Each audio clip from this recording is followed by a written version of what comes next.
It's Scrubs meets Star Trek meets The Simpsons, I guess. It is the second best hospital in the galaxy. Let's talk about it.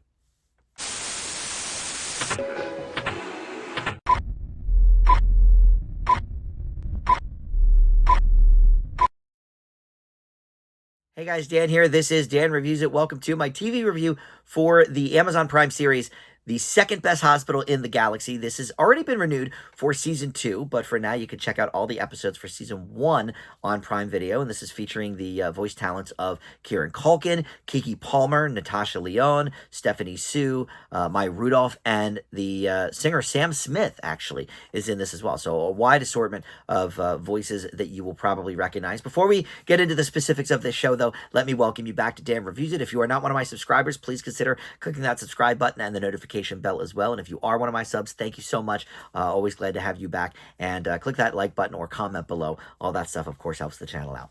All right, so this is entering season 2 for production on this. So obviously, Amazon Prime liking what they're seeing. And this is essentially centering on 2 intergalactic surgeons and best friends who are played by Keke Palmer and Stephanie Sue. And they treat illnesses throughout the galaxy. However, they are doing some experimental stuff that maybe is not above board, maybe is not necessarily approved by everybody. But we're in the year 14,002 here. And these patients that come in have some common science fiction ailments and common real life ailments too. Like I think it's the first episode, somebody comes in with anxiety, and so they're trying to learn how to treat this. But this is very, very Scrubs in space kind of thing. And of course you got the animated flavor, so you throw in like the Simpsons, Bob's Burgers type of character work, and that's basically kind of the mashup of what this show is.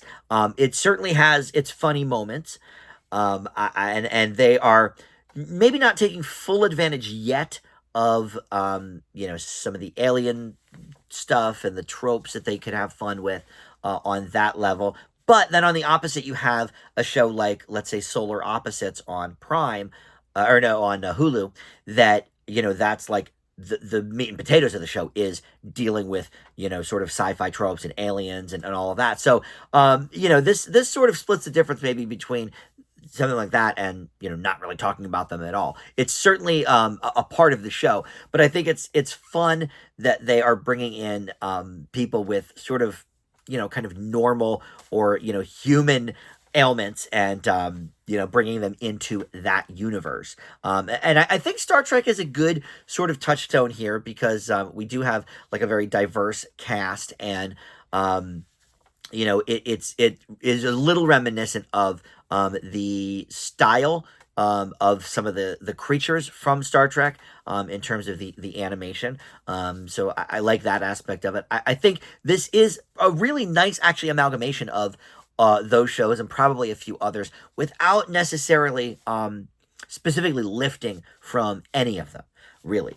It's Scrubs because it's set in a hospital, and the surgeons are best friends, like JD and Turk were, and they have fun together and all that. So I guess maybe that's sort of the parallel there. But you could say the same about Grey's Anatomy. I guess you had Sandra Oh and Meredith Grey. They were best friends, whatever.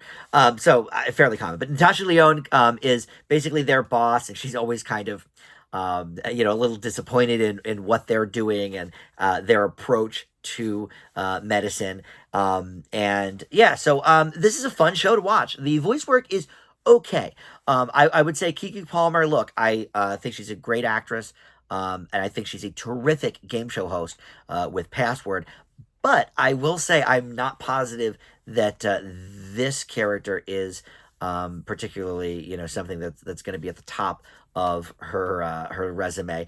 She's fine, but when you have these characters where you're like, okay, let's get all of these actors and actresses that everybody knows, every so often you could have somebody that maybe is not as well known. I think that's what makes some of these shows work, is that maybe we don't have to know everybody. Like Maya Rudolph is in this, and she's done a lot of voice work for a lot of different shows. Sure, she's always welcome. I always like Maya Rudolph, but maybe could we've had a different take on the character? Sure. Now, getting Sam Smith involved, that's definitely something new. They have not been, as far as I know, a part of any animated TV show or movie, but certainly we know the singing voice.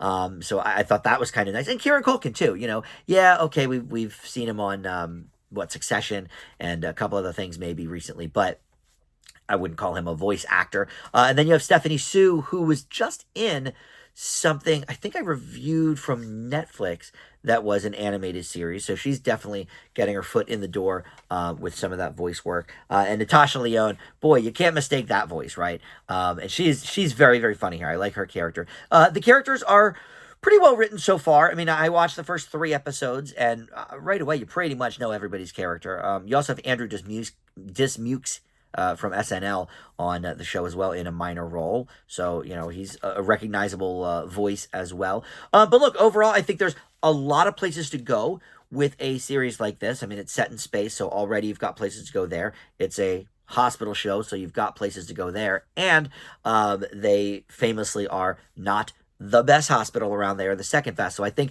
there's some wiggle room there to explore why that is. And so, this is one of these shows where you could just pick up an episode anywhere and just watch it.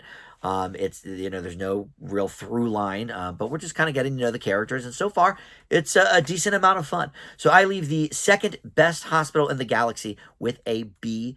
And you can see that now, season 1 on Amazon Prime. Thank you so much for watching Dan Reviews It. I'll see you next time.